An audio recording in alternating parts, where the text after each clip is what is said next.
आज हम बात करेंगे गीता के ऊपर। जो गीता का महत्व आज हम बताएंगे आपको। गीता क्या है? आज कोई भी लोग गीता को उठाकर पढ़ने लगते हैं। गीता पढ़ी अच्छी बात है, लेकिन गीता पढ़ने से ज्यादा समझने का बात होती है।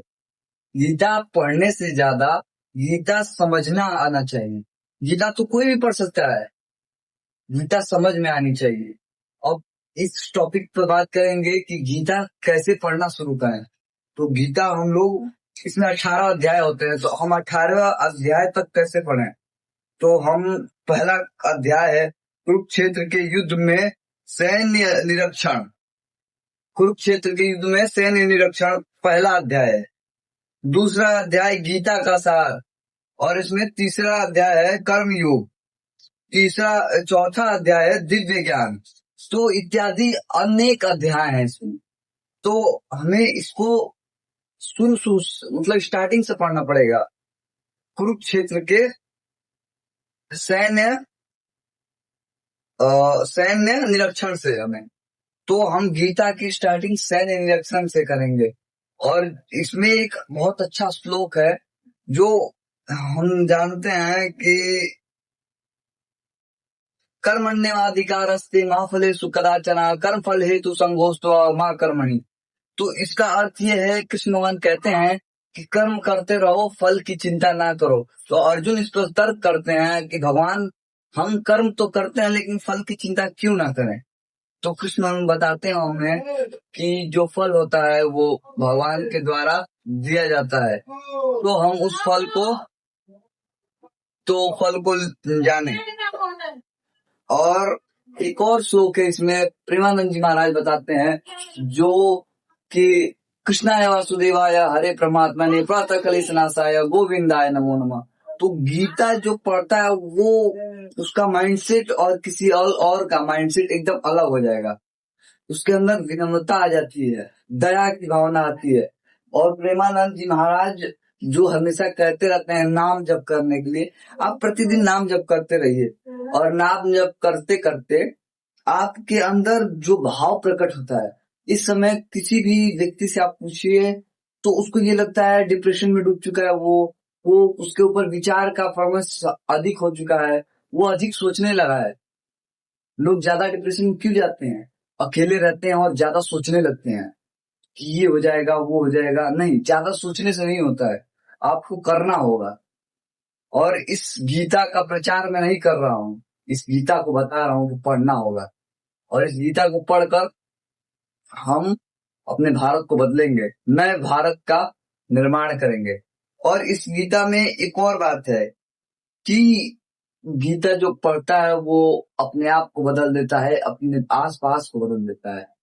तो हमें ये जानना होगा कि गीता क्या है। तो अगर गीता आपको पढ़ना शुरू करना है तो आप गीता कहीं से भी ऑर्डर कर लीजिए। और इस समय हम गीता के बारे में इसलिए इतना बता रहे हैं क्योंकि गीता का जो महत्व है वो सर्वोपरि है। प्रेमानंद जी महाराज इत्यादि अनेक बाबाएं जो भागवत कथाएं कहते हैं, कृष्ण भगवान के बारे में बताते हैं। तो कृष्ण भगवान क्या है, क्योंकि बचपन से और आज तक जो कहानियां हम सुनते आ रहे हैं, और आप लोग भी सुने होंगे, तो वो कहानियां हम लोग सुन रहे हैं। तो इस कहानी से हमें ये पता चलता है कि कृष्ण भगवान का जीवन बहुत संघर्षमय था। और जो महाभारत का युद्ध था उसमें जो कृष्ण भगवान की भूमिका थी, जो उसमें एक श्लोक है, कृष्ण भगवान कहते हैं कि जो अर्जुन जाते हैं तो पहले दुर्योधन बैठे रहते हैं। तो कहानी है कि पहले दुर्योधन बैठे रहते हैं, फिर अर्जुन जाते हैं। तो कृष्ण भगवान अपना ध्यान से आंख खोलते हैं तो पहले अर्जुन को देखते हैं, तो कहते हैं कि मैं अर्जुन से पहले पूछूंगा, सेना की बात करनी थी। तो अर्जुन जो कहते हैं कि हे भगवान, आप मेरे साथ चलिए और नारायणी सेना उन्हें दे दीजिए।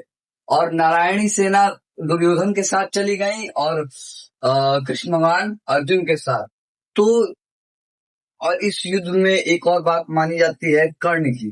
कर्ण भी एक महावीर योद्धा था महाभारत के। और इस गीता जो है ये सबसे जुड़ी हुई है। ये गीता महाभारत का एक दिव्य ज्ञान है, और इस ज्ञान का प्रकाशित करते हैं अनेक लोग और अनेक महान संत।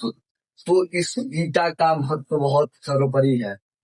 तो आगे जानेंगे और गीता के बारे में। तो गीता स्टार्ट कैसे करें? तो गीता आपको सबसे पहले अध्याय से स्टार्ट करना होगा। कुरुक्षेत्र के युद्ध स्थल में सैन्य सेना का निरीक्षण। इसमें क्या होता है ना कि जो अर्जुन होते हैं वो घबरा जाते हैं। इस पहले अध्याय में जो कृष्ण भगवान बताते हैं, जो अर्जुन होते हैं वो घबरा जाते हैं। वो देखते हैं कि मेरे पितामह भीष्म, मेरे गुरु द्रोण और मेरे अनेक भाई बंधु पिता, अनेक लोग मेरे सामने सौंच खड़े हैं सैन्य बल के साथ।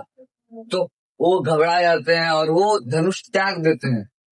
तो वो कहते हैं कि मैं युद्ध नहीं करूंगा, मैं अपनों पे हाथ नहीं उठाऊंगा। तो कृष्ण भगवान उन्हें समझाते हैं पहले अध्याय में।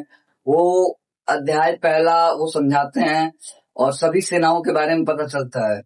तो जो सभी गुरु द्रोण, पितामह भीष्म, ये अनेक महारथी कर्ण की दुर्योधन की तरफ से थे। तो इस वीडियो के लिए सभी को मेरा सादर नमस्कार और अगले एपिसोड में मिलेंगे पावर वन क्विज के। और जय हिंद, जय भारत, हर हर महादेव।